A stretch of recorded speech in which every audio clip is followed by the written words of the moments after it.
Check. 1, 2. Check. Check. Check.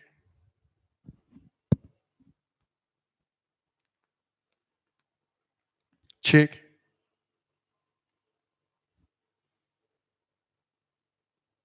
One, two.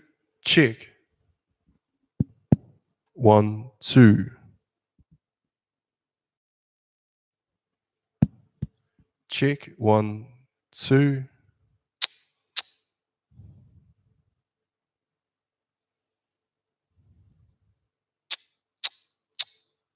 Check. 1.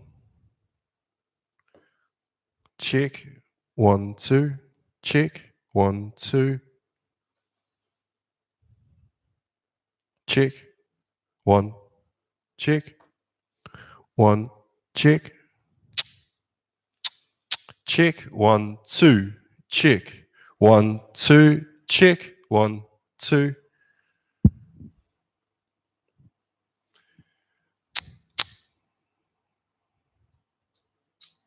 Check.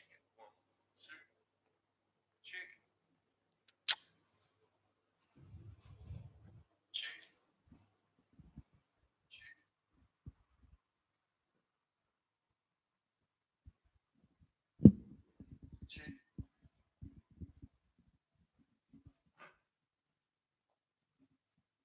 2. Check. 1, 2. Check. 1, 2.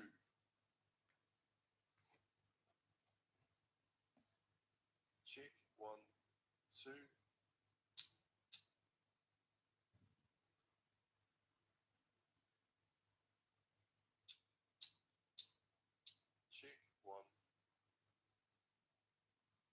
Check. 1, 2. Check. 1, 2. Check. 1. Check. 1. Check. Check. 1, 2. Check. 1, 2. Check. 1. Enormous challenge in front of to break down some of the internal barriers to programs, as well as continuing to deliver quality programming. Now, I should say that although it is the board's prerogative to terminate a program at any time, given that there's been no without cause with immediate effect, she believes there's no justification for the board to trigger the termination clause, and that she will be seeking legal advice. Now, her 2.5 years at the helm of the ABC hasn't been without its controversies. She's presided over a period of many redundancies and government pressure, as well as funding cuts as well to the organisation. And there's been quite a bit of an internal division within the organisation over some of those decisions. But clearly, as Justin Milne said earlier, there was an issue perhaps with her leadership style that didn't sit well with the board, and that it just wasn't the right fit according to them. So what happens next? Antoinette, who's going to take over? That's right. Well, at the moment, David Anderson, who is the head of entertainment and specialist division, which is the broadcast channels of the audio and podcasting networks, he'll be stepping into that role in an active capacity while the search is conducted yet again, externally and internally, to see who might be the replacement for Michelle Guthrie. They've been mentioned, according to the chairman, that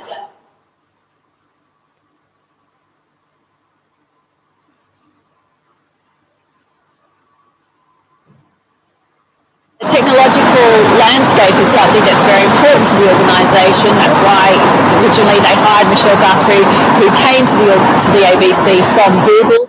That we're looking to go forward with that progression under the Project Jetstream. That for the board to trigger the termination clause, and that she will be seeking legal advice. Now, her 2.5 years at the helm of the ABC hasn't been without its controversies. She's presided over a period of many redundancies and government pressure, as well as funding cuts as well to the organisation, and there's been quite a bit of an internal division within the organisation over some of those decisions. But clearly, as Justin Milne said earlier, there was an issue perhaps with her leadership style that didn't sit well with the board, and that it just wasn't the right fit according to them. So what happens next? Antoinette, who's going to take over? That's right. Well, at the moment, David Anderson, who is the head of entertainment and specialist division, which is the broadcast channels and some of the audio and podcasting networks, he'll be stepping into that role in acting capacity while the search is conducted yet again, externally and internally, to see who might be the replacement for Michelle Guthrie. They've been mentioned, according to the chairman, that Michelle Guthrie perhaps could have done a little bit better in dealing with the government, so there might be someone along those lines they'll be looking for. But clearly the technological landscape is something that's very important to the organisation. That's why originally they hired Michelle Guthrie, who came to the ABC from Google. They'll be looking to go forward with that progression under the Project Jetstream. That is something that the board is focusing on, taking the ABC into the post-television world. Antoinette, thanks.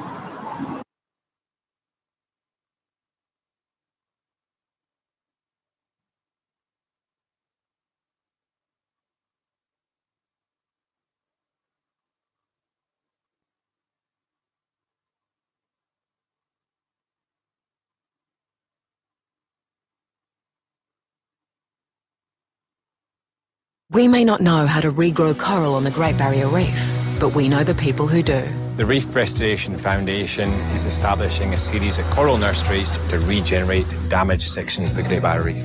We have these corals that grow on these underwater Christmas trees. Very similar process. When you take cuttings from plants in your own backyard to create new plants, it's exactly the same process to create thousands of new corals.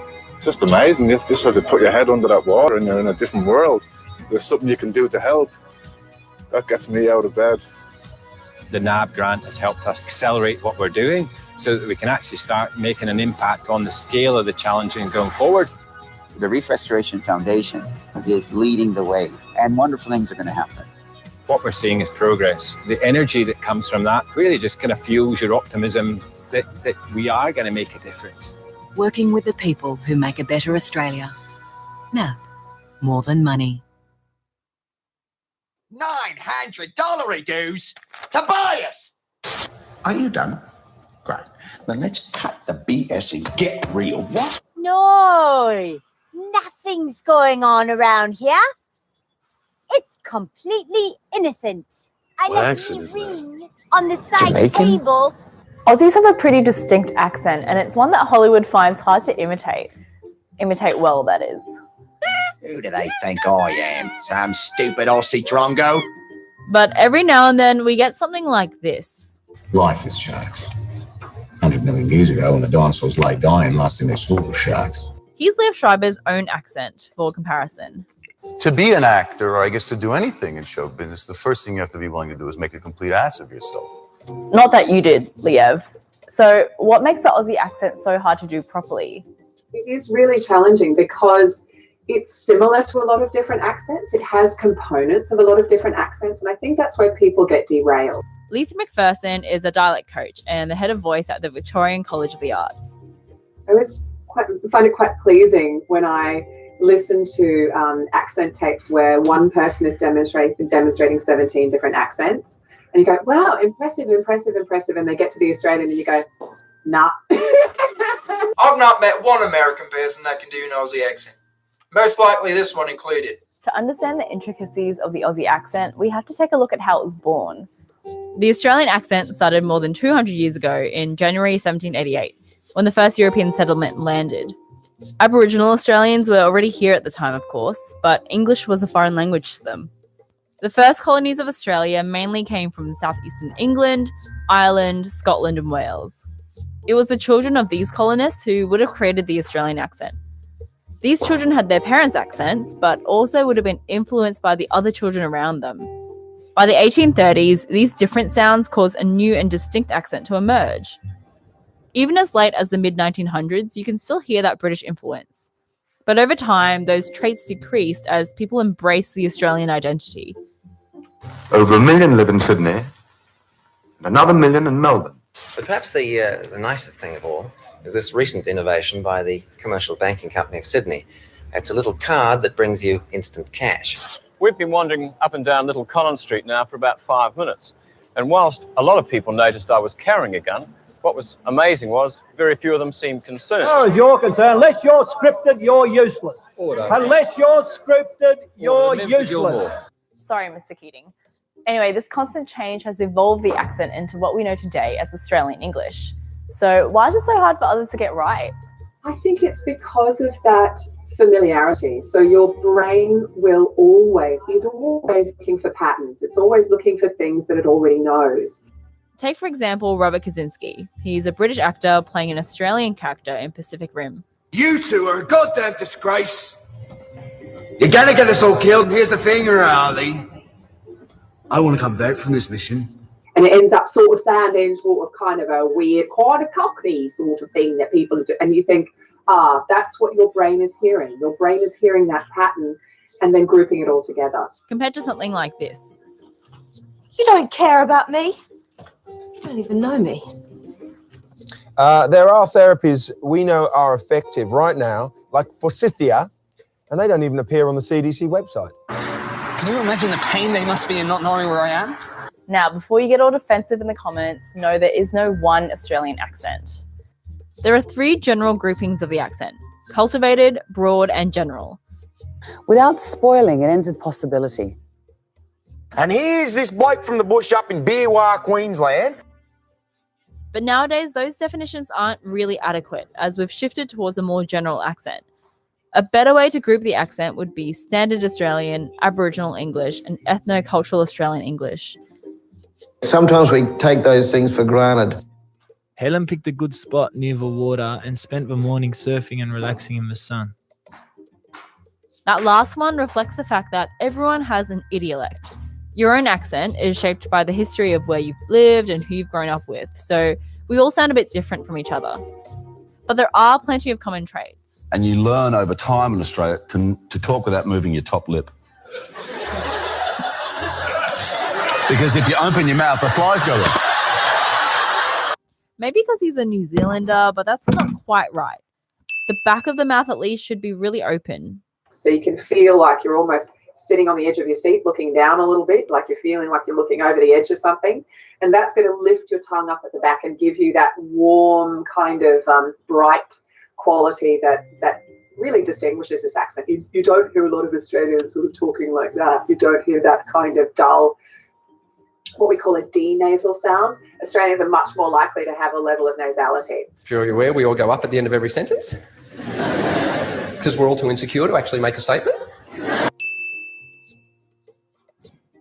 So when people are actually making a statement, but they're actually going up in tune as they're talking to you, and you may notice that quite a lot. But again, it doesn't happen everywhere. It's not a distinguishing characteristic, but it is a trait which American speakers, for example, would have to learn. And finally, what was that last one again? The hesitation sound, which is a really, really good way of figuring out how someone's mouth works in a different